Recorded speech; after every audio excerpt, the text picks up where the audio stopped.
Bonjour, c'est Damien Philippon de Zelros. Vous écoutez le podcast Accident de parcours.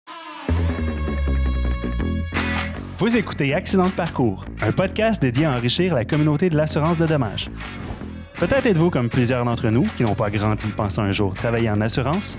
C'est souvent en raison d'un accident de parcours qu'on se retrouve les deux pieds dans cette industrie. Malgré tout, on y découvre une vraie passion et on y reste par amour. Mon nom est Alexandre Guilbert et en compagnie de mon partenaire de micro Mathieu Brunet, on connecte avec les intervenants du milieu et on vous partage leurs connaissances et leur apprentissage. Grâce à nos partenaires Banque Nationale et Primaco, on fait le survol de l'actualité, des enjeux et de la réalité de l'industrie. N'oubliez surtout pas de vous abonner à l'une de nos plateformes de diffusion pour être informé de la venue de nos prochains épisodes. Bonne écoute! Bonjour et bienvenue à un autre épisode d'Accident de parcours, l'épisode numéro 7, premier épisode de 2022. Mathieu, en commençant, si je te dis InsurTech, ça te dit quoi? Ben écoute, InsurTech, c'est un terme qu'on entend depuis plusieurs années, 10-15 ans peut-être. Et je pense qu'il y a plusieurs définitions qu'on peut y joindre. On parle de technologie, d'assurance, ça se rassemble ensemble. Au Québec, au Canada, on est encore, je crois, à la recherche de certains qui vont émerger puis qui vont vraiment révolutionner, je pense, perturber notre façon de faire, notre façon de travailler. Donc, bien évidemment, un de nos défis dans l'accident de parcours, c'est de rencontrer ces gens-là, de discuter avec eux, puis en espérant qu'ils puissent nous donner un peu une voie d'avenir. Absolument. Fait que je vais te laisser présenter notre invité aujourd'hui. Absolument. Puis, aujourd'hui, on a le plaisir de recevoir Damien Philippon, fondateur, dois-je dire, et exactement, de Zelros. Donc, bonjour et bienvenue. Merci Damien. beaucoup, hein. Merci de votre invitation. Très content de participer à cet épisode de Accident de parcours. On faisait la blague d'entrée de jeu parce qu'on l'entend à ton accent. L'accent français, tu as pris l'avion pour venir nous rejoindre aujourd'hui exclusivement pour participer à Accident de parcours. Voilà, donc ça fait maintenant un peu plus de 6 mois que je suis installé chez vous à Montréal. Très content d'être là, mais effectivement, originaire de France et mon accent, c'est même le sud-ouest de la France. Voilà, donc beaucoup aiment cet accent, d'autres le trouvent rigolo, mais voilà. Non, on adore. Puis comment se passe l'hiver, la température, c'est... Alors, je dois dire, c'est quand même, on m'a dit qu'ici, on comptait les années passées, non pas en nombre d'années, mais en nombre d'hivers, donc je suis à 0,5 pour l'instant, voilà, c'est quelque chose de sympa. C'est bien. Damien, tu connais Accident de parcours, ou du moins on a eu la chance d'en parler auparavant. Tu es au courant un petit peu de notre thématique, qui Accident de parcours est en réalité une réalité de notre industrie. On voit souvent les gens arriver en assurance par un accident ou et on était curieux de savoir, est-ce que c'est ton cas? Est-ce que tu as vécu un accident de parcours pour retrouver maintenant dans une start-up en InsurTech? Ah oui, complètement. C'est pour ça aussi que ça m'a parlé quand j'ai écouté votre épisode la dernière fois. Oui, en fait, l'origine de la création de Zelros, donc je suis un des fondateurs, mais on est 3 cofondateurs en fait. Et j'ai en fait rencontré mes 2 associés par accident. Et donc plus précisément, avant Zelros, moi j'étais associé d'un cabinet de conseil et mes 2 associés aujourd'hui étaient dans une initiative qui s'appelle le Data Innovation Lab d'AXA. En France? En France, exactement. AXA a été le pionnier en Europe, même je peux dire, à investir massivement sur ce qu'on appelle aujourd'hui l'intelligence artificielle, qui à l'époque s'appelait plutôt le big data. Et donc mes 2 associés ont passé 3 ans là-bas. Et moi, en tant qu'associé de ce cabinet de conseil, je voulais lancer une offre big data justement sur le marché. Mais j'avais... à l'époque, c'était très novateur en Europe. À part la Silicon Valley, il y avait peu d'acteurs dans le monde qui utilisaient ces technologies à l'échelle. Donc, j'avais voulu tester en fait mon offre commerciale. Alors, vous savez, dans le monde du conseil, une offre, c'est quoi? C'est c'est des slides. Ouais. Donc, j'avais voulu tester ça avec quelqu'un qui en faisait vraiment au quotidien. Et donc, j'ai screené LinkedIn et je suis tombé sur Christophe qui, lui, donc était au Data Innovation Lab d'AXA et tout le monde savait à l'époque que c'était eux qui étaient les plus avancés dans l'utilisation de ces technologies. Donc j'ai dit, voilà, on a fait la même école, on est tous les deux des ingénieurs et Et je lui ai dit, est-ce que ça te dérange si je viens de présenter mon offre parce que je voudrais bien que tu me dises si ça tient la route. Il m'a dit, pas de problème. Donc, c'est comme ça qu'on s'est rencontrés la première fois en 2013. Et en fait, 3 ans plus tard, donc début 2016, lui quittait AXA pour créer Zelros. Et moi-même, on avait un peu des conjonctions d'idées, mais moi, je quittais mon cabinet de conseil et je voulais aussi créer un acteur dans le monde du big data. Et il l'a vu sur LinkedIn. Et donc, il m'a appelé, il m'a dit, Damien, voilà, je crée Zelros, je vois que tu quittes ton cabinet de conseil, est-ce que ça te dit qu'on fasse quelque chose ensemble? Et c'est comme ça qu'on a démarré Zelros ensemble. Donc, c'était une question de timing. Donc, voilà. Vous avez tous les deux quitté au même moment sans vous en être parlé. Et tout à fait. LinkedIn est venu vous voilà, donc vous premier peut-être partage d'expérience, travaillez bien votre réseau, travaillez bien votre LinkedIn parce que et puis si vous cherchez à cofonder une start-up ou à monter une entreprise et que vous cherchez des associés, des fois on cherche tout près mais ils sont peut-être un tout petit peu plus loin quoi. Oui, absolument. Donc Damien, on va en revenir à Zelros dans un instant parce qu'on a plusieurs questions pour toi. Mais avant de se rendre là, juste pour situer les auditeurs, là, au moment où que tu quittes ton emploi et que ton partenaire également, puis vous vous rejoignez, on parle de quelle année? Alors, c'est début 2016, janvier 2016. Donc là, on est à la date anniversaire. Là, ça fait un peu plus de 6 ans maintenant qu'on a lancé Zelros. Que vous avez fondé. Voilà, c'est ça. Génial. Donc, on va ramener les auditeurs pour comprendre d'où vient Zelros. On va les ramener un petit peu en arrière. Puis, j'aimerais ça qu'on parle justement du Data Lab de AXA, des apprentissages. Qu'est-ce qui s'est passé là-bas? Qu'est-ce qui s'est passé? Mais quels ont été les acquis qui ont mené à la création de Zelros par la suite? On pourra en parler. Oui, alors on est effectivement extrêmement reconnaissant de notre expérience chez AXA. AXA a été le pionnier en Europe et a investi massivement dans l'utilisation des données et des technologies algorithmiques. D'ailleurs, Zelros n'est pas la seule insurtech issue de cette mouvance.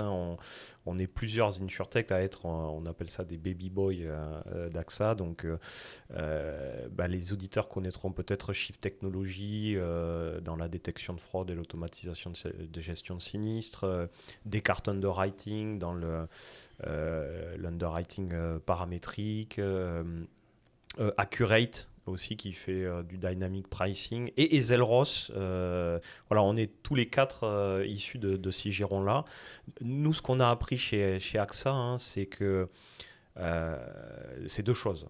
La première, c'est une vision que les futurs leaders du monde de l'assurance seront des acteurs qui ont mis la technologie au cœur de leur fonctionnement, en particulier la technologie algorithmique. Pourquoi ça? Parce qu'on pense que de plus en plus, la différence se fait sur l'expérience qui est offerte aux clients et de moins en moins sur les produits assurantiels eux-mêmes. Et pour offrir des bonnes expériences, l'intelligence artificielle est fondamentale pour offrir de la personnalisation, de l'immédiateté et de la simplicité. Donc voilà, ça c'était une première conviction. Et la deuxième chose, c'est une frustration aussi, je dois le dire. Sinon, on serait resté dans ce Data Lab. La frustration, c'est qu'on a fait beaucoup de ce qu'on appelle des POC, des Proof of Concept, dans ce lab, mais peu de déploiement à l'échelle. Juste pour situer, c'est quoi une Proof of Concept? Oui, alors Proof of Concept, ça veut dire en gros que on crée des logiciels, on crée des initiatives, mais pas dans le cœur de l'usine. C'est quelque chose qu'on fait à côté, qu'on teste. C'est de la démo, si vous voulez. Et la difficulté, c'est de passer de ces phases un peu de test, d'expérimentation à je le mets en production dans des chaînes métiers, dans des processus métiers, dans des parcours clients. Et ça, cette étape-là, que nous on appelle le dernier kilomètre, on arrivait très peu souvent à la franchir. Peux-tu nous donner des exemples un peu de preuves de concept qui auraient été pensées, puis qui ne sont pas nécessairement allées jusqu'au bout, mais de quoi... Oui, alors justement, un des apprentissages aussi de ce Data Innovation Lab, c'est qu'on avait trop peu d'approches métiers. Donc, on était beaucoup de technologues. Alors, même la fine fleur de la technologie française et européenne travaillait dans ce deal. Mais par contre, trop peu de connaissances métiers assurantielles. Et donc, des fois, on développait des algorithmes pour prédire des phénomènes. Et quand on allait voir nos utilisateurs, ils nous disaient c'est super intéressant, ça fonctionne super bien, mais je n'ai juste pas d'utilité. Ouais. Donc, au lieu de partir avec un problème voilà. et d'y joindre une solution, vous partiez des solutions technologiques qui étaient émergentes. Voilà. Et ça, on s'est vite aperçu que ça avait des limites. Et bon, bien sûr, depuis, AXA a complètement changé son approche. Mais c'est ça aussi qui nous a nous donner envie de créer Zelros, c'est de partir de problèmes métiers concrets. Donc nous, on est sur l'optimisation de la distribution de polices d'assurance. Mais de partir de problèmes métiers concrets et ensuite de descendre sur la technologie et sur les données et non pas l'inverse. OK. Je connais pas très bien toutes les startups, là, les boys d'AXA que tu as nommés, mais ce que j'en comprends, c'était beaucoup axé sur le B2B, n'est-ce pas? Voilà. Alors, il y a deux types d'insurtech, effectivement. Il y a des insurtech qu'on appelle nous B2C, donc c'est des nouveaux distributeurs d'assurance ou des nouveaux même assureurs. Et puis, il y a des insurtech qu'on appelle B2B, c'est-à-dire comme nous, Zelros, nous, on est fournisseurs de technologie pour des acteurs de l'assurance. On ne vend absolument pas d'assurance. On ne saurait pas le faire, d'ailleurs. Et il y a des gens bien plus compétents que nous sur le marché. Par contre, nous, on veut fournir une technologie qui fasse entrer les acteurs d'assurance vraiment définitivement dans le 21e siècle. En particulier en ce qui nous concerne sur la personnalisation de leurs offres et de leurs approches auprès de leurs clients finaux. Je vais profiter de tes connaissances et ton expérience. J'aimerais ça qu'on parle de différentes solutions innovatrices, des mots qu'on a vus sortir du langage InsurTech. Et j'aimerais ça que peut-être que tu nous définisses un peu qu'est-ce qu'il y en est au mieux de ta connaissance, parce que je pense que tu es la bonne personne pour répondre à ces questions. Et que tu nous exprimes un peu, est-ce qu'il y en a des startups qui ont bien performé dans chacune de ces solutions innovatrices? Je te dis peer-to-peer.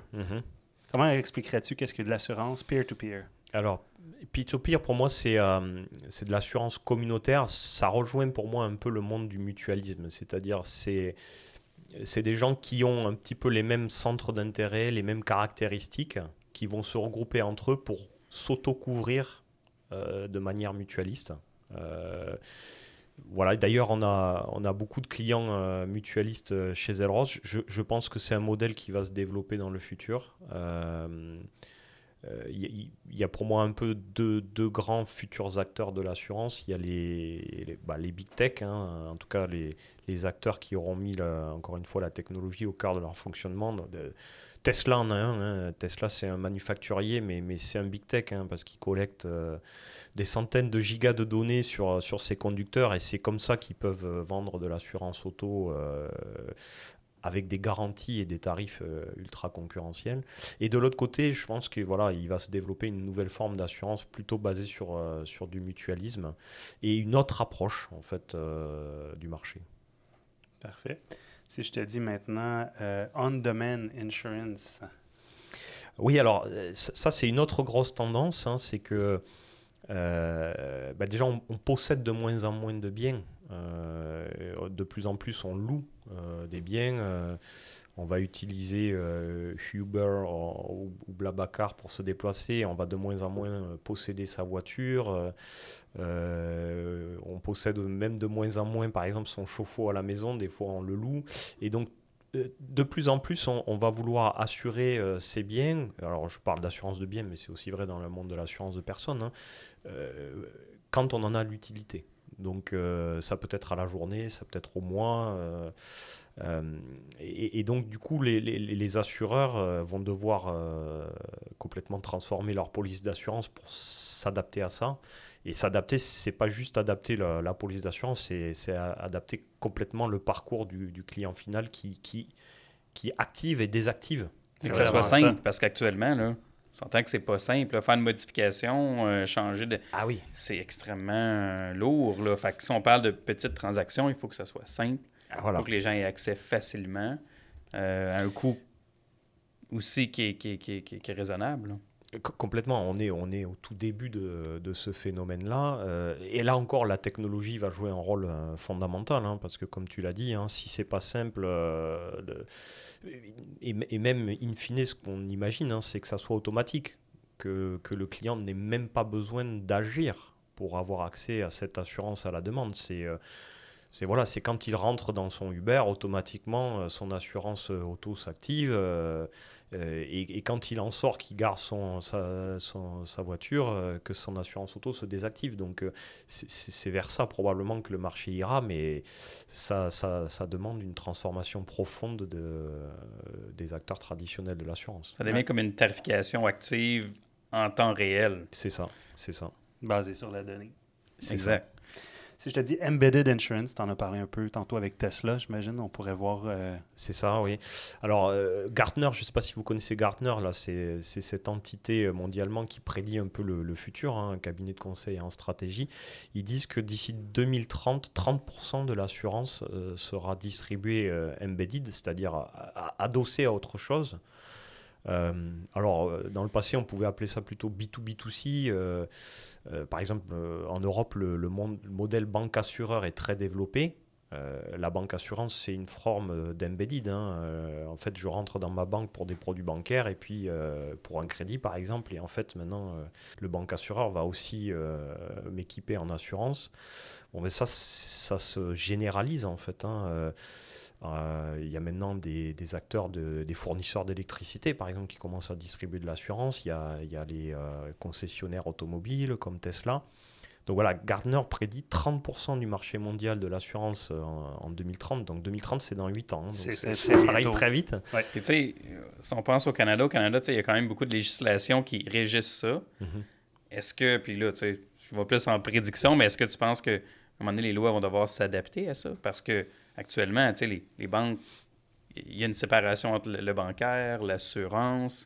Tu sais, pour distribuer, il faut être licencié, il faut être, tu sais, comment dire, il y a beaucoup de légal derrière tout ça. Puis, c'est sûr que c'est une barrière à l'entrée, mais qu'est-ce que tu penses qui va arriver avec tout ça? Alors, je serais prétentieux si je disais que je savais, parce que c'est non, mais si on parle de un peu cristal, ouais. mais je pense que sous la pression tout simplement des consommateurs, les régulateurs vont être obligés de bouger. Parce que s'ils n'achètent pas sur des acteurs locaux, ils achèteront sur des acteurs mondiaux. Enfin, on sait qu'Amazon est à deux doigts de lancer de l'assurance mondialement. Facebook aussi, Google aussi. Si un jour c'est plus facile pour moi, résident canadien, d'acheter mon assurance habitation sur Google que de l'acheter chez mon courtier en bas de chez moi, ben, je vais le faire. Donc si le régulateur ne bouge pas d'ici là, le monde va bouger sans eux. La pression va venir du consommateur ou des solutions. Un peu ce qui est arrivé avec Uber quand ils sont arrivés sur le marché. Voilà. Bref.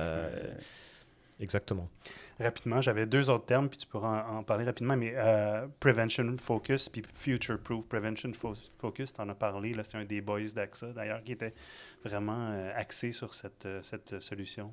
Oui, alors la prévention, ce qu'on pense, c'est que on collecte de plus en plus de données. Hein, c'est massif, on ne peut même pas se le représenter dans le cerveau humain, mais ce qui fait qu'on connaît de plus en plus les clients. Et donc, plutôt que de leur vendre une couverture en cas de sinistre, on peut imaginer que bientôt, on pourrait essayer de les aider à prévenir des sinistres. Alors, ça paraît un peu science-fiction, mais voilà, quand on sait l'équipement d'une maison, on peut dire, bah tiens, vous avez un four et vous avez un enfant de 1 an qui probablement va commencer à marcher, vérifiez bien que votre four est toujours éteint ou que... Enfin voilà, vous pouvez imaginer qu'on pourra aller, enfin les assureurs, qui veulent devenir des partenaires de vie, hein, les assureurs, les courtiers bien sûr, hein, qui veulent devenir des partenaires de vie de leurs clients et non plus seulement si vous avez un problème, je suis là. vont de plus en plus passer sur de la prévention et ça fait du sens. Enfin, plutôt donc la prévention en temps réel. Il y a une tempête qui s'en vient de grêle. Mettez votre voiture à l'abri. Voilà, exactement. Là, avant qu'elle arrive. Exactement. Et si, grâce à la technologie, hein, si on peut cibler ça à la rue, à l'habitation, enfin en tout cas de manière très fine, on comprend bien toute la puissance que peut amener cette technologie, quoi. Est-ce qu'on est proche de ça? Je veux dire, on va en parler du futur plus tard, là, mais est-ce qu'on est proche de ça ou on est encore loin? La technologie, elle est quasiment disponible sur étagère aujourd'hui. L'enjeu, c'est plutôt de faire en sorte que la technologie se déploie, comme tu l'as dit, soit régulée de bonne manière par les régulateurs. Et c'est ça qui prend le plus de temps, en fait, hein. Donc non, moi je pense que c'est une dizaine d'années encore. Mais une dizaine d'années dans le monde de l'assurance, c'est demain, hein. Si on ne s'y prépare pas aujourd'hui, on sera probablement à côté du marché dans 10 ans si on ne commence pas à s'y préparer aujourd'hui. Parlons-en des étapes qu'on a à franchir pour se rendre là. C'est quoi les pain points, les enjeux en ce moment que peuvent voir des startups, non pas juste la tienne, là, mais de façon générale, ce que tu as pu voir chez AXA en fait, suite à la résultante d'AXA, là, qu'est-ce qui ralentit cette vague-là? Alors, le fondamental de l'assurance qui est la gestion de risque. Ça, c'est quand même un frein à l'innovation parce que culturellement, les assureurs gèrent des risques et sont très risk adverse, si vous me pardonnez l'anglicisme. Donc, changer, innover, bousculer leurs habitudes, c'est pas dans leur gène, c'est pas dans leur culture. Donc je pense que ça c'est le premier frein de l'industrie, c'est de lâcher un petit peu de lest sur la prise de risque. Je dirais que c'est ça qui freine le plus l'industrie à se réinventer, à se transformer. Ensuite, il y a des choses beaucoup plus pratico-pratiques, hein. Il n'y a pas d'intelligence artificielle sans historique de données. Les assureurs ont beaucoup de données, mais pas souvent, pas toujours en tout cas, bien structurées, bien organisées, avec des fois des logiciels assez obsolètes, hein, ce qu'on appelle avec beaucoup de pudeur le legacy. Je trouve que le mot est positif pour qu'est-ce que c'est vraiment, mais bon. Voilà, je confirme. Donc voilà, prendre conscience du capital que représentent les données et d'y accorder l'importance qu'elles méritent en regard de ce futur qui arrive. Je pense que c'est les deux freins, un frein culturel et un frein très, très pratico-pratique sur la collecte et la structuration et le stockage des données. Parce que, tu vois, le constat que j'en fais aujourd'hui, présentement, puis c'est sûr qu'on va y arriver, puis c'est sûr qu'on va avoir des grands bouleversements, des grands changements, mais tu sais, ça fait environ 10 ans que le terme InsurTech est connu ou répandu. Ça l'a fait couler beaucoup d'encre. Mm-hmm. Il y a eu beaucoup d'argent investi de façon internationale, de façon mondiale. Là. Puis quand on parle de beaucoup, c'est énorme. Ah oui. Puis on ne semble pas voir encore de solutions qui vont révolutionner. Mm-hmm. Il y en a plusieurs qui ont eu des très beaux succès. Là, on pense à Lemonade, Mitra Miles, Root, il y en a quelques-uns des noms. Et là, dernièrement, on a vu une baisse au niveau des actions. Fait que c'est pas encore... on a misère à aller voir, prendre vraiment une part de marché suffisante pour parler de révolution des InsurTech. À mon avis, là, ça pourrait être débattu, mais t'en penses quoi? Oui, alors, pour être très honnête, c'est aussi pour ça que nous, on a choisi le créneau de l'InsurTech B2B et pas B2C. Parce que nous, on pensait que malgré tout, il y aurait une prime aux acteurs traditionnels. Pourquoi ? Parce que ces acteurs traditionnels, si tant est qu'ils se transforment et qu'ils prennent le train en marche de la rénovation technologique, mais ils ont un capital confiance, un capital d'image de marque qui est faramineux par rapport au marché.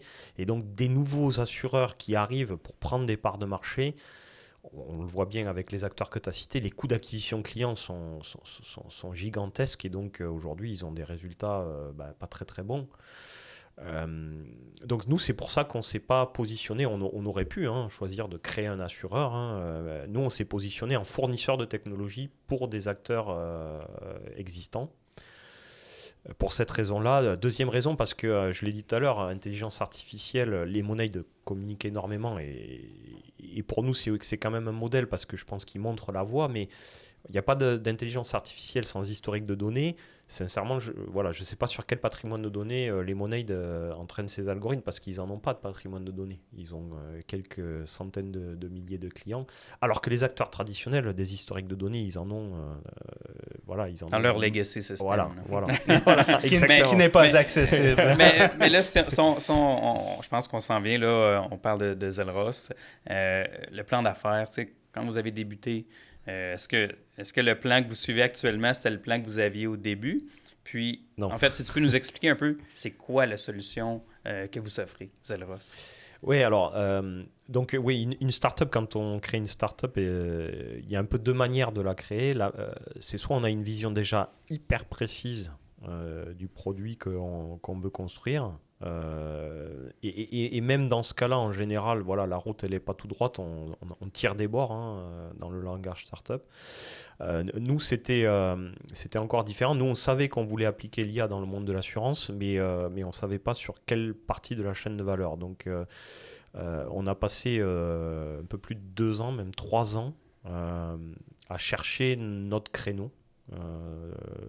Et là, alors qu'est-ce qu'on a fait de très bien, c'est qu'on n'a pas réfléchi en chambre, on a cherché à co-innover avec nos premiers clients, en sachant que l'intelligence artificielle est à l'agenda stratégique de tous les acteurs de l'assurance mondialement. Alors certains vont plus vite que d'autres, ça je ne vous le cache pas, mais en tout cas tout le monde s'en préoccupe parce que justement il y a des Lemonade, des Tesla et des Amazon qui arrivent. Et donc on a cherché avec nos premiers clients quelles étaient vraiment leurs problématiques et comment nous on pouvait les résoudre avec la technologie. Donc entre 2016 et 2018, on a travaillé avec 5 assureurs en Europe, assureurs et mutualistes et courtiers. Et donc nous, rapidement, le créneau qu'on a pris, c'est le moteur de recommandation hyper personnalisé pour le client final. Pourquoi cela? Alors, il y avait 2 axes qui amenaient nos clients à nous soumettre cette problématique. C'est un axe réglementaire. En Europe, il y a une réglementation qui s'appelle la directive de la distribution d'assurance. Alors, vous savez que les Européens sont très forts sur les régulations. On s'en vient pas pire aussi, je pense, au Québec, au Canada, mais l'Europe, oui. Souvent, je dis les Européens inventent les réglementations et puis les Américains font le business. Mais voilà, donc vous savez qu'on a la RGPD, mais dans l'assurance, il y a en plus la DDA, Directive de distribution de l'assurance, qui oblige les assureurs à plein de choses, la formation de leur réseau de distribution direct, indirect, mais qui oblige à quelque chose de très fondamental, c'est chaque fois qu'ils vendent une police, ils doivent prouver aux régulateurs qu'il y avait un vrai besoin derrière la vente. Donc ça, c'est récent, ça date de 2018. Et donc, tous les acteurs de l'assurance en Europe ont dû changer leur approche. Leur approche, c'était je crée des produits et puis je les pousse un peu aveuglément au marché. Là, ils ont dû se dire ah ben non, il faut que je commence par demander au client quel est son contexte, quels sont ses réels besoins et comment je peux éventuellement matcher ses besoins avec mes garanties. Et voilà, et là, notre moteur de recommandation a une valeur phénoménale là, pour tous les acteurs de l'assurance parce que c'est précisément ce qu'on les aide à faire de manière très industrialisée, très, très personnalisée. Et le deuxième, c'est tout simplement l'expérience client, parce que les clients d'aujourd'hui, alors je pense que vous le vivez au quotidien, mais l'assurance est un produit complexe, même ultra complexe. Ce n'est pas un produit qu'on achète, c'est un produit qu'on vend. Il n'y a aucun consommateur mondialement qui se lève le matin qui se dit tiens, je vais m'acheter de l'assurance. Non. Ça serait trop beau. Ouais. C'est comme ah non, faut que je m'achète de l'assurance. Mais par contre, aujourd'hui, ils veulent comprendre pourquoi ils l'achètent et à quoi concrètement ça va leur servir. Donc si vous n'avez pas des outils pour leur rendre l'assurance simple et pertinente par rapport à leurs vrais besoins, leur vrai contexte, c'est compliqué de vendre. Et donc, un des gros problèmes que nos clients ont aujourd'hui, c'est de retenir leurs clients. Hein. La loyauté, c'est plus ce qu'elle était. C'est hein. plus ce qu'elle était, Voilà. en effet. Ouais. Donc, c'est à ça que sert notre logiciel, moteur de recommandation très personnalisé. Et donc, nous, on est plutôt dans le monde de l'assurance de particuliers et les TPE, les toutes petites entreprises, comme les agriculteurs, les marchands, les commerçants, ce type de segment. Donc, concrètement, si on a un courtier, un agent Oui. qui utilise votre technologie dans son environnement informatique, peu importe lequel. J'imagine que vous pouvez vous joindre à plusieurs environnements. Oui. Je ne sais pas si Guidewire ou Salesforce. Bon. Tu en as cité deux qui font partie des... On a une stratégie de connecteurs. Donc en fait, nos recommandations effectivement peuvent s'intégrer naturellement, nativement, simplement dans des grands logiciels existants. Donc en général, ce sont des CRM, donc on s'intègre effectivement dans Salesforce et puis aussi dans celui de Microsoft, Dynamics CRM. Mais on s'intègre aussi depuis peu dans Guidewire.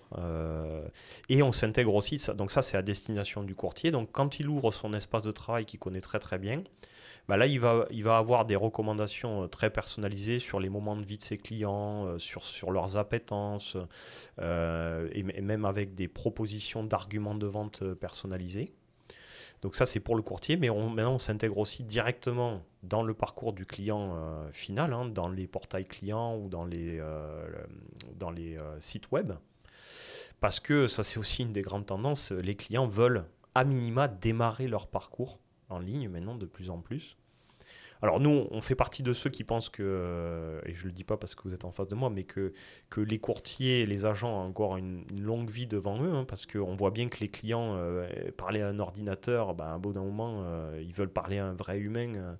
Mais par contre, ils veulent démarrer leur parcours en ligne. Et donc là, l'enjeu, c'est qu'il faut déjà, dès leur début de parcours en ligne, leur pousser quand même des recommandations personnalisées pour qu'ils aient envie ensuite de se faire rappeler ou peut-être même de compléter déjà un devis en ligne. Donc, c'est une interaction. On ne parle pas d'un chatbot, là. On parle d'une interaction avec une application sous forme de questions-réponses un peu, sous forme de... C'est ça. Alors, dans le parcours en ligne, en fait, on va démarrer par des bannières un peu typiques que vous voyez sur Internet, mais qui vous parleront à vous, parce que derrière, on utilise tout le patrimoine de données que l'assureur ou le courtier possède, plus ce qu'on appelle des données tierces, que nous, Zelros, on amène. Et donc, on va vous pousser une bannière ultra personnalisée. Vous habitez dans un appartement et vous avez 2 enfants. Voilà le type de problématique. Par exemple, vous êtes dans un appartement, avez-vous des ennuis avec vos voisins? Peut-être vous avez besoin d'une protection juridique. Voilà, on va venir... Donc, il y a l'aspect marketing, parce que là, vous... Exactement. Fait que gestion de risque, marketing, dans le fond, il y a plusieurs, j'imagine, segments qui sont touchés. Là. Exactement, et même un peu sélection de risque, parce que plus on veut rendre l'assurance simple, plus on veut simplifier aussi la sélection de risque, hein, parce que ça, si on a convaincu quelqu'un de souscrire à une police d'assurance, mais après qu'on se retourne vers l'assureur qui nous dit non, ça finalement c'est pas un risque que je veux, en termes d'expérience client, on se rend compte que c'est très 20e siècle. Hein. Le 21e siècle, les clients, ils veulent plus de ça. Hein. Souvent, je dis, ils veulent faire comme sur Amazon. Hein. Le dimanche, à 16h, ils sont sur le canapé, ils brossent Amazon, et puis, tac, ils choisissent, ils payent, et puis ça arrive le lendemain. L'assurance, c'est pareil, ils vont attendre la même chose. Donc, on veut aussi amener la sélection de risque au moment de la vente, autant que faire se peut.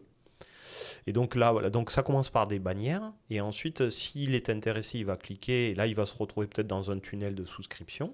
Et là, on va continuer à lui pousser des messages personnalisés en fonction de ce qu'il renseigne dans son formulaire de devis. Et puis là, soit il le souscrit complètement en ligne, soit il va demander à être rappelé par un courtier. Et quand le courtier va le rappeler, il aura les mêmes recommandations, toujours Zelros, mais là, dans son poste de travail. Et donc, il pourra assurer au consommateur final, au client final, une expérience de bout en bout hyper personnalisée. Donc, moi, en tant que courtier, j'ai l'application Zelros, je vois mon dossier client, Je vois mon dossier client et l'outil va me donner des indications sur pas comment échanger, mais peut-être même jusque-là, mais où diriger ma conversation. Exactement. Pour pour faciliter, pour combler les besoins du client que le système va avoir analysé. Et puis, ultimement, probablement finaliser une transaction, une vente. Il va m'aider à diriger la conversation. C'est exactement ça. Alors, nos premiers utilisateurs nous ont appelé leur GPS de l'assurance. Donc j'ai bien aimé cette analogie, c'est eux qui l'ont trouvé et ils se disent ben voilà, Zelros c'est comme mon GPS dans la voiture, ça m'amène plus rapidement du point A au point B, c'est quand même moi qui conduis, donc c'est quand même le courtier ou l'agent qui gère sa relation avec le client. Mais par contre, Zelros lui dit bah tiens, probablement tu devrais prendre cette route, probablement tu devrais éviter ça, probablement tu devrais freiner parce qu'il y a un virage. Voilà, nous, donc on va dire au courtier les appétences de ce client, on va lui dire voilà, les moments de vie qui sont pertinents pour ce client.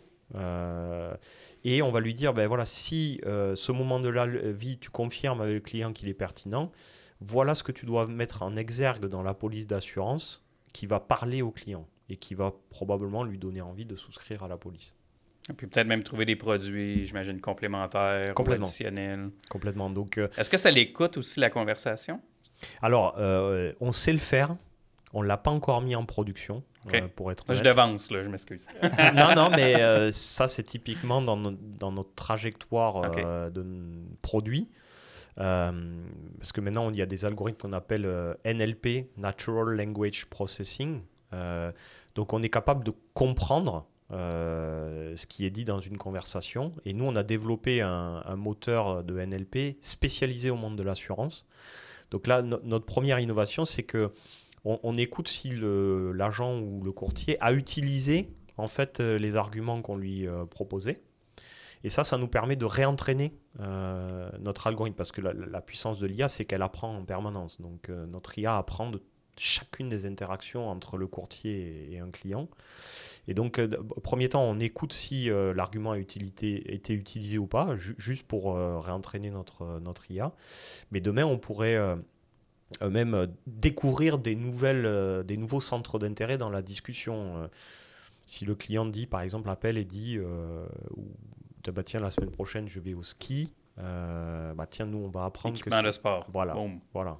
Donc, non seulement on va venir mettre à jour en temps réel nos recommandations, mais en plus, on va accumuler de la connaissance client qu'on va venir sauvegarder et stocker dans le profil du client pour, toujours pareil, pour mieux le connaître, mieux le comprendre et mieux le servir. C'est intéressant. Au niveau de Zelros, l'équipe, ça ressemble à quoi? Est-ce que vous êtes tous à Montréal? C'est là que je m'en allais. Comment vous êtes... ça semble être un produit tout à fait innovateur ou tout à fait prometteur. Mais c'est pour avoir une belle solution. Il faut avoir les gens derrière et les sous aussi. Ouais. Donc, je m'excuse. On s'en allait vraiment à la même place. J'avais toute mon idée préparée, mais tu m'as amené là aussi. Parle-nous un petit peu de Zelros. Qui sont les gens derrière puis comment ça a été formé? Oui, donc alors aujourd'hui, on est à un peu moins de 60 personnes, la plupart basées en Europe. C'est là que le développement de Zelros a démarré. En Europe, on est sur 4 géographies, la France, l'Allemagne, la Suisse et l'Italie. Et on a démarré notre développement là, en Amérique du Nord et on a choisi Montréal comme camp de base il y a 6 mois, là, au milieu d'année dernière. En Amérique du Nord, on est 4 personnes. Et en termes de comment on fonctionne, parce que voilà, c'est beaucoup de R&D, beaucoup d'innovation. Et donc, on a fait plusieurs levées de fonds. On a fait 2 levées de fonds. La première fin 2018 de 5 millions de dollars américains. Et bravo. Ouais, merci. Et la deuxième en début d'année dernière, et là, il y a 1 an, de 11 millions de dollars. Qu'on appelle la série A. Alors, c'est très normé dans le monde des startups. Alors, si vous ne connaissez pas, ce n'est pas grave. Même moi, il y a 7 ans, je ne savais absolument pas comment ça fonctionnait. Mais voilà, il y a différents stades de développement. Il y a ce qu'on appelle le seed, la série A, la série B, C, D. Voilà. Il y a même du pré-seed. Il y a du pré-seed également. Qu'est-ce que ça veut dire, pardon? Moi, vous me perdez un peu, là, mais peut-être juste un petit crash course rapide. Voilà, alors, seed, c'est quand on démarre. C'est-à-dire, la seed, la semence. C'est bon. Donc là, les montants souvent sont entre quelques centaines de milliers de dollars et maximum 1 million de dollars. C'est vraiment le début. Ensuite, il y a la série A. Alors, c'est très normé dans le sens où ça correspond à un vrai stage de développement. La série A, c'est on a trouvé notre marché et on veut faire une première accélération. Donc, on a un produit, on a confirmé avec des premiers clients que ça répondait à un vrai besoin, qu'il y avait une valeur à ce produit. Ton POC de tantôt. Voilà. Ouais. Donc ça, c'est la série A. Et après, la série B, bah, là, c'est le début du déploiement sur plusieurs pays, voilà, mais éventuellement même plusieurs continents. Et nous, ça va être notre prochain stage de développement, hein, si tout continue à bien se passer. Ces investissements-là, c'est des gens qui deviennent actionnaires ou c'est des gens qui font des prêts, des... Ah non, là, vous avez... il y a de l'équité dans l'entreprise. Voilà, Okay. vous devez laisser partir des parts de la société. Donc, non, sans trahir de secret, nous, on est 3 cofondateurs. Là, aujourd'hui, on a encore la majorité de Zelros, mais presque la moitié du capital de Zelros, aujourd'hui, a été vendu via des augmentations de capital à nos actionnaires. Qui sont des VC, des venture Voilà, capitalistes. voilà, c'est ça. Donc, nous, on a choisi des investisseurs qui sont ultra connaisseurs à la fois du monde de l'assurance et à la fois du monde du logiciel d'entreprise. Donc, ce qu'on appelle le monde du logiciel d'entreprise, c'est que nous, on n'est pas dans de la vente transactionnelle. Hein. C'est pas un produit très très simple qui s'achète sur Internet. C'est de la vente qu'on appelle complexe. Donc, nos cycles de vente sont assez longs, 6 à 9 mois. Par contre, c'est des logiciels, voilà, une fois qu'ils sont installés, nos clients les utiliseront probablement plusieurs dizaines d'années, quoi. Donc, ils doivent s'attendre à un plus long retour. Alors non, le retour sur investissement pour le client est très rapide. Hein. Nous, on est et c'est moins d'1 an, le retour sur investissement. Par contre, nous, le temps qu'on vende le logiciel à nos clients, c'est ça qui est un peu long. C'est ça qui est long. Hein. Voilà. L'investissement, il est plutôt de l'autre côté. Je peux imaginer, là, si on parle d'un assureur, d'implanter une solution, voilà. C'est quand même assez... ça peut être assez long. Alors, honnêtement, l'implémentation, maintenant, c'est assez rapide. Hein. C'est entre 6 à 8 semaines. Par contre... De le convaincre de l'implanter. Voilà. OK, c'est ça qui est long, je comprends. Ça, c'est l'acheter-vente. Oui, OK. Excellent. Écoute, au niveau du développement là, actuel, vous en êtes où dans les phases? Vous avez, j'imagine, commencé à développer le produit, ça fait déjà quelques années. Oui. Est-ce que vous arrivez à une phase de maturité ou non, on est encore dans un développement qui est assez accéléré et continu? Oui, alors, je dirais, on est au début de l'histoire de l'IA encore hein, dans le monde de l'assurance. Hein, donc, il y a encore beaucoup de choses à construire. Tout à l'heure, tu parlais de la voix. Hein. La voix, ça va être... Et toujours sous 2 axes. Hein. Il y a la voix sous l'aspect très technologique, analyse de la voix. Ça, la technologie, elle est quasiment déjà prête. Mais il y a l'utilisation qu'on en fait au quotidien. Parce que là, tout à l'heure, on en a parlé rapidement, mais... il y a des enjeux réglementaires faramineux. Si le courtier discute avec son client, il va devoir le prévenir qu'il a un logiciel qui écoute la conversation pour lui faire des recommandations utiles. Mais malgré tout, il va falloir qu'il obtienne l'opt-in, le consentement de l'utilisateur d'être écouté. Donc, toujours penser qu'il y a les sujets technologiques, mais il y a les sujets d'utilisation, de réglementation qui peuvent être associés. Donc on est vraiment au début encore de l'utilisation de l'IA dans le monde de l'assurance. Après, nous, Zelros, oui, notre produit maintenant est mature. On a ce qu'on appelle des releases trimestrielles. Donc on en a à peu près 3 par an. On a notre release de printemps, d'été et puis d'automne. Voilà, et donc chaque fois qui amène son lot de nouvelles fonctionnalités. Notre dernière grande innovation, ça a été ce qu'on appelle notre Insurance Data Catalog. C'est que maintenant on amène nous nos propres données pour personnaliser les recommandations. Donc typiquement, on avale des données comme des statistiques météo, des statistiques de cambriolage, d'inondation. Ce qui nous permet de cibler encore mieux nos recommandations, en plus des données qu'on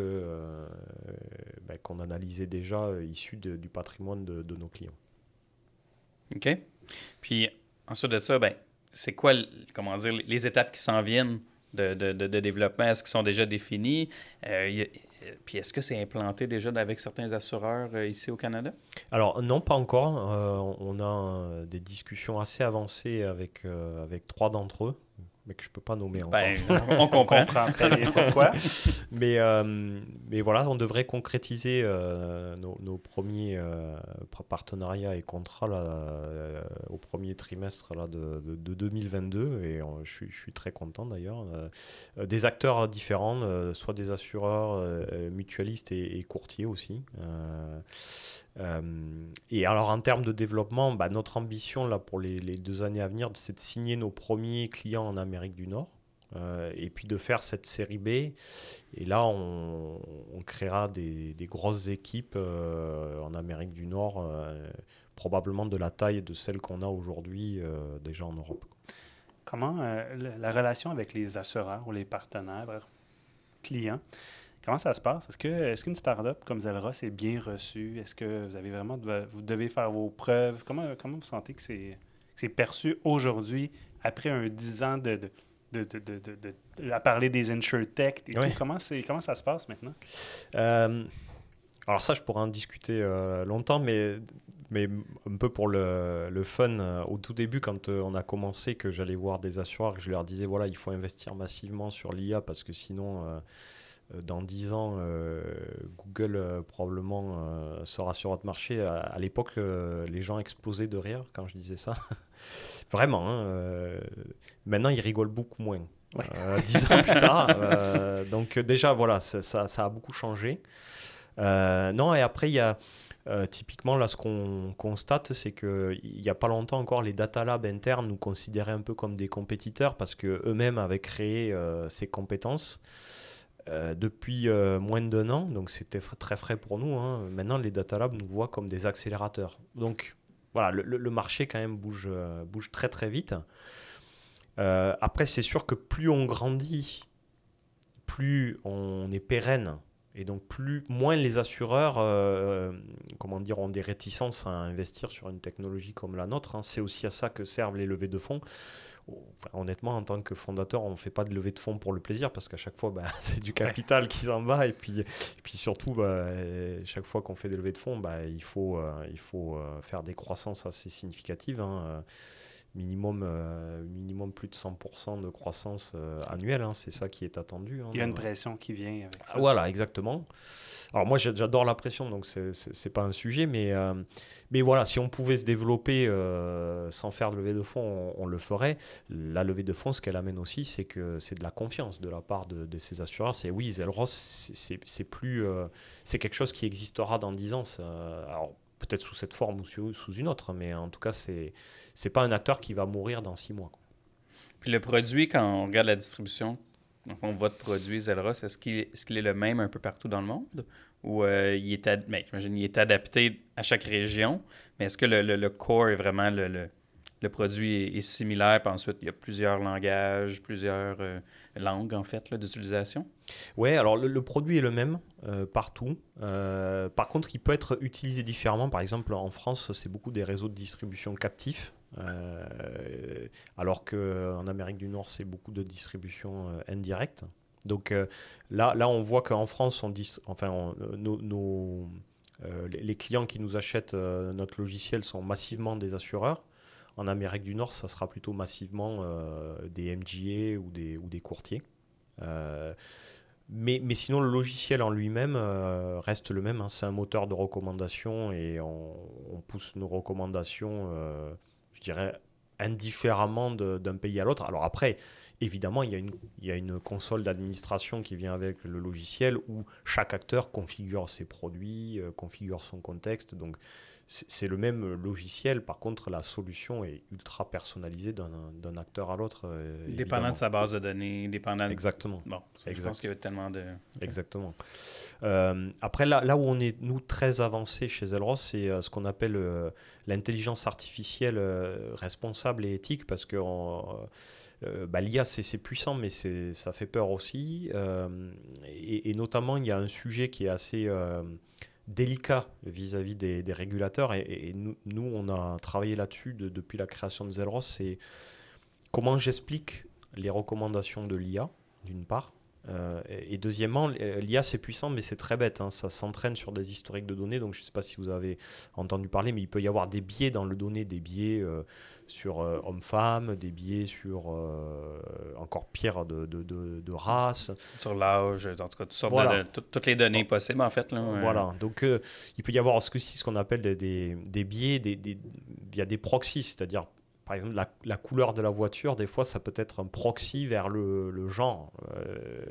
Donc, il faut faire très, très attention dans les données qu'on utilise pour entraîner les algorithmes. Et donc, parce qu'ils peuvent développer eux-mêmes un préjugé, c'est comme ça un peu qu'on pourrait appeler ça? Ouais, okay. C'est pour ça que l'IA, c'est très puissant, mais c'est très bête aussi. S'il y a des biais dans les données et qu'on ne les traite pas correctement, l'IA va apprendre ces biais-là.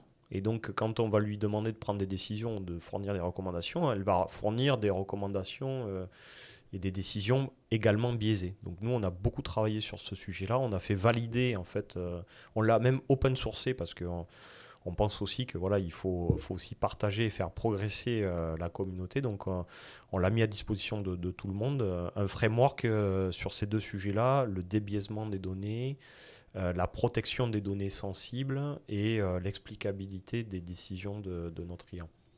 C'est intéressant. Le biais sur les données, là, je pense que c'est quelque chose qu'on n'entend pas encore beaucoup, mais qui va être vraiment important dans le futur. Là.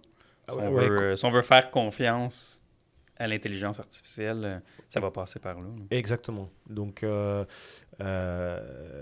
non, essentiellement, c'est ça. Par exemple, Amazon, l'année dernière, avait mis une IA pour prédire l'adéquation d'un profil de personne avec un poste dans le monde du recrutement. Et ils ont décommissionné cet algorithme parce qu'ils se sont aperçus que cet algorithme avait des biais, c'est-à-dire que scorait mal des femmes pour certains types de postes et inversement scorait mal des hommes pour d'autres types de postes parce que l'algorithme avait appris sur un historique de données qui contenait ces biais-là. Qui avait été faite par des humains. Voilà, non, exactement. Okay. Exactement. Et très bonne réaction, ce qui me permet aussi de réagir, c'est qu'on pense aussi que l'IA va pouvoir corriger finalement des biais qui existaient dans les humains. Et ça, c'est aussi ce que nous, on pousse chez Zelros vis-à-vis du marché, c'est que l'IA, ça fait peur, mais ça peut être aussi une opportunité pour un monde un peu plus juste. Je vais prendre un autre exemple. On a fait une IA en Europe pour de la sélection médicale. Et on a travaillé avec des médecins, en fait, avant de la mettre en production, on a travaillé avec des médecins pour contrôler que les prédictions de notre IA, finalement, étaient correctes. Et donc, on a fait ce qu'on appelle des runs à blanc. C'est-à-dire que pendant 6 mois, notre IA, elle tournait en backstage. Et elle faisait des recommandations, mais l'assureur continuait à prendre ses décisions avec ses souscripteurs et de temps en temps avec les médecins qui intervenaient sur des cas complexes. Et donc au bout de 6 mois, on a comparé les décisions des humains et puis de notre IA. Donc globalement, c'était pas mauvais, et puis de temps en temps, c'était différent. Les médecins eux-mêmes disaient ah oui, c'est vrai que là, nous on a pris cette décision, mais finalement, ce qu'a prédit l'IA, c'est pas déconnant non plus. On aurait peut-être dû même prendre cette décision-là. Donc on s'aperçoit que l'IA, si c'est bien fait, ça peut même avoir un impact positif pour éviter certains biais qui sont dans les cerveaux humains. Ah, c'est bien, mais je pense que ça nous amène sur un peu le sujet qu'on voulait traiter après ça, qui est vraiment, c'est quoi les plans futurs de Zelros et c'est quoi, pour toi, dans le fond, les technologies qu'on devrait vraiment s'attarder actuellement au niveau de l'assurance, au niveau du courtage, de la distribution. C'est quoi les priorités que tu vois là, pour les prochaines années? Je pense toute une question. Ouais. On t'en tiendra pas rigueur si dans 5 ans, c'est pas tout à fait ce que tu nous avances, là, mais... Non, je pense qu'inévitablement, ça ne va pas vous surprendre, c'est le canal digital. Je pense que, en tout cas, aujourd'hui, mes conversations, si je prends rien que le marché des US, mes conversations avec les acteurs de l'assurance aux US, 90%, c'est créer un canal digital digne de ce nom, c'est-à-dire pas juste un site internet où on trouve des fiches produits que les gens ne lisent pas et ne comprennent pas. Hein. Donc ça, c'est pas ça le digital que je veux dire. Le digital, c'est un canal où on retrouve un début d'expérience presque humaine, c'est-à-dire avec un certain niveau de conseil, un certain niveau de personnalisation, qui permettent encore une fois de capter l'attention de la personne. Après, probablement qu'elle se redirigera à un moment de son parcours vers un humain. Enfin, en tout cas, nous, on en est persuadés parce qu'il y a aussi des choses intéressantes qu'il faut dire sur l'IA. L'IA, ça ne sait pas faire. Et après, alors là, il y a deux types de personnes. Il y a ceux qui croient qu'on y arrivera, ceux qui croient qu'on n'y arrivera pas. Mais en tout cas, pas pour les 20 années à venir. Ce que l'IA ne sait pas faire, c'est comprendre l'émotion, avoir de l'empathie. Ça, aujourd'hui, il n'y a qu'un cerveau humain qui sait bien le faire. Donc, c'est aussi pour ça que nous, on croit fondamentalement que le canal humain a encore toute sa place. En tout cas, pour un bon bout. Pour un bon bout de temps. Moi, je ne pense pas que je verrai la suite. Mais... donc du coup, investir quand même sur un canal digital évolué, avec vraiment un très fort niveau de personnalisation et de devoir de conseil. Et puis, voilà, les coûts d'acquisition client, on sait que sur des produits un peu de masse, il faut les réduire au maximum, parce que sinon les niveaux de marge sont bas.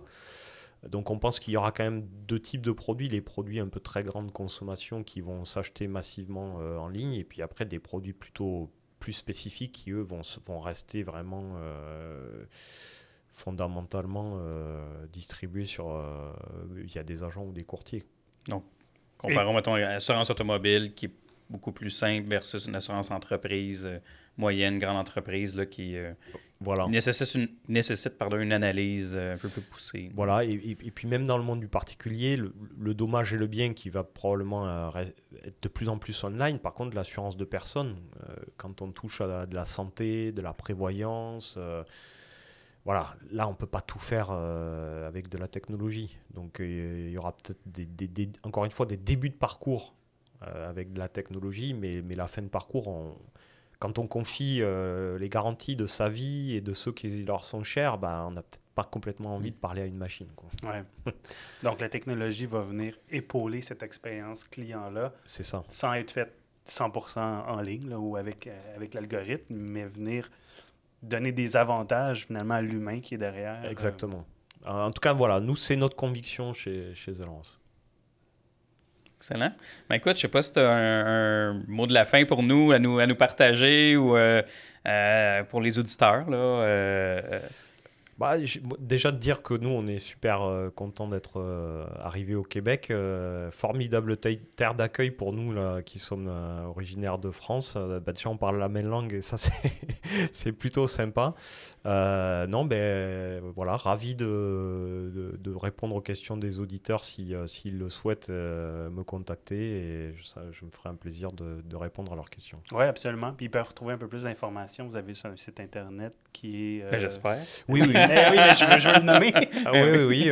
Ils peuvent trouver Zelrance sur Internet. On va d'ailleurs s'appliquer ce que je viens de dire à nous-mêmes, c'est qu'on va le refondre incessamment sous peu, faire une nouvelle génération, parce que pour nous aussi, la vente de Zelrance démarre aussi sur le canal digital. Donc, alors il y a déjà un site Internet qui est très bien, mais dans quelques mois, il y en aura une V3. Parfait. Puis vous avez pied à terre à Montréal, chez Finance Montréal. Voilà, c'est ça. Donc, moi, je suis installé ce qu'on appelle la Station FinTech, place Ville-Marie. Super sympa. Franchement, bravo au Québec, au gouvernement du Québec, à la ville de Montréal, parce que l'accueil dont on a bénéficié est assez incroyable, très très sympa. Donc, j'en profite pour les remercier au passage.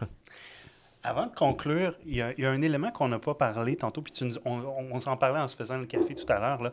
Tu me parlais que tu arrivais à Montréal, puis tu t'attendais à pouvoir recruter des gens. Oui.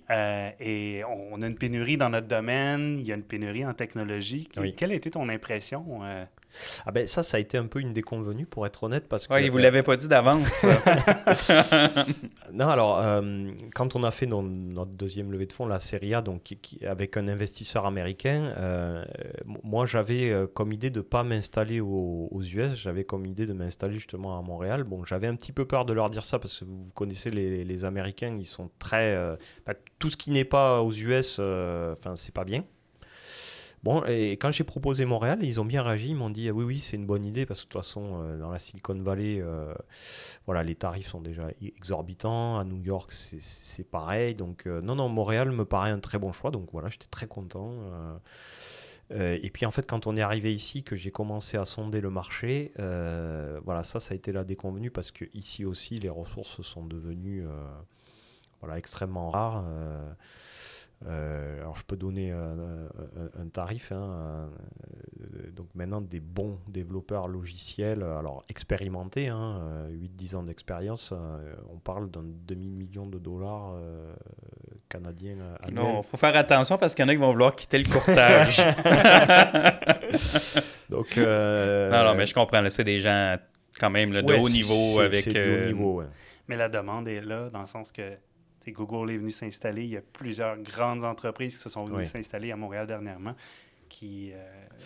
Oui, on est dans une compétition mondiale hein, sur les talents informatiques au sens très large. Parce que je dis au sens très large parce que, par exemple, dans le monde de l'informatique, il y a ce qu'on appelle des product owners, donc des gens qui gèrent le développement du produit, des gens qui s'appellent des product designers. Alors ça, c'est pas des gens qui écrivent des lignes de code, hein, mais ça, c'est aussi des talents extrêmement rares.